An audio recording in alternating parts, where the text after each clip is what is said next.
I've provided that feedback. Yeah. Get out of the war and have walk around. Yeah, but one says Madison too. They can walk around and say, oh, these are things that address. See, mine would be. That's very true. We probably had us around and said, no, we can't do that. That'll provide too many questions to me. 1 more minute to have a conversation. That's true.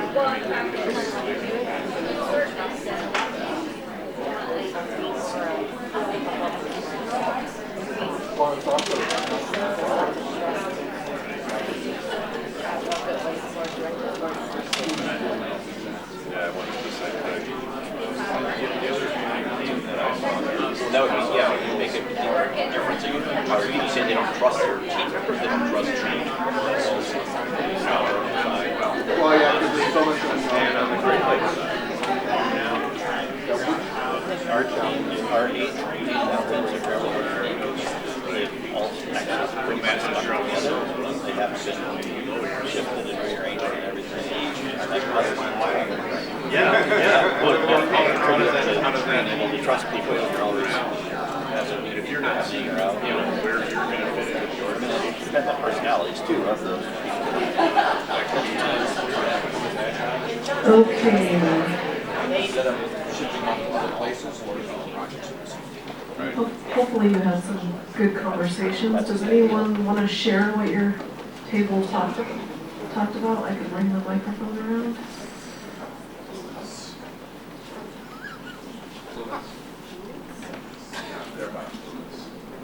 Okay. Fluids? Oh, okay. Anyone want to share their conversation? You guys racing? I don't think I do.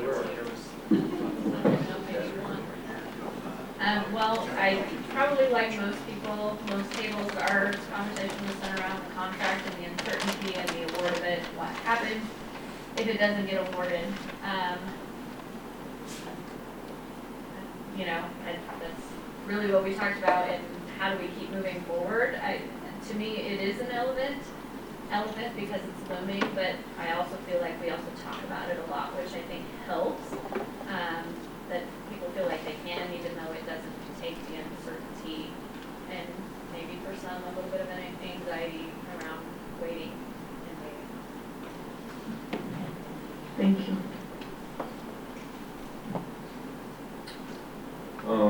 And feel free to jump in here if I miss anything or misstate anything. So kind of the top 3 things that we talked about were the uncertainty of the RFP. The second one was the teams that are being retired or the systems that are being retired. It seems like there's a lot of uncertainty of where those people are going to be fitting into the organization when their systems go away. And then the third one was there was a card up there about how, Great Lakes survey scores went up and elements went down. Kind of talking about that as, why did that happen? If we're stronger together, should we both be going up? And is there, cross-pollination going on between Great Lakes and Nelnet to try to get Nelnet's scores up?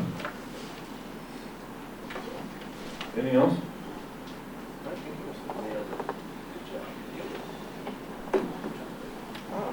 Anybody else want to share? One thing that we don't often think about is we're not the only servicer in this position. So to take solace, there was, 11 or 12 of us. We're now down to the last couple that have made the cut for the bid. But I'm sure that we're not the only ones with these uncertainties.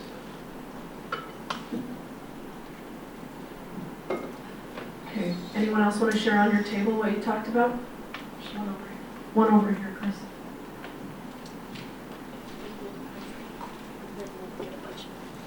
We also talked about diversification that Nelnet has been doing, how it's helped and how it probably gives us a better chance if we don't win the RFP, but it also makes work a little more difficult when you have to divide teams across 12 different types of business lines or different things that are constantly changing and evolving because of diversification. So it's kind of a helpful, but also a hindrance as well. Thank you. Okay, so the whole purpose of this was to try to start to think about some of the things that we don't talk about as an organization, and get those conversations started. So I've run out of time every time on this one, but I think it's more important to have these conversations, to start talking about them. And how do we individually, what can we do? If you're not feeling psychologically safe, maybe there's somebody that you do feel safe with that you could bring some of these things up. But how do you prepare for that? And how do you, what can you do individually? There's nothing you can do, there's nothing we can do about the RFP, but we can continue to have those conversations and continue to bring them up and keeping them visible so that when it does happen, we're prepared for whatever that is, or we can continue to have those conversations. So what I have on the tables is a few handouts to help you guys. There's one called The Conversations I Need to Have. That one is just a list of people, maybe based on some of these conversations that you had at your table or some things that you saw or put down for your elephants. What are some things that you need to do? Who are those people you need to talk to? Maybe it's an individual, maybe it's a whole team that you need to have this conversation with. What can you do to get that going and to get that conversation started? I also have 2 handouts that are similar.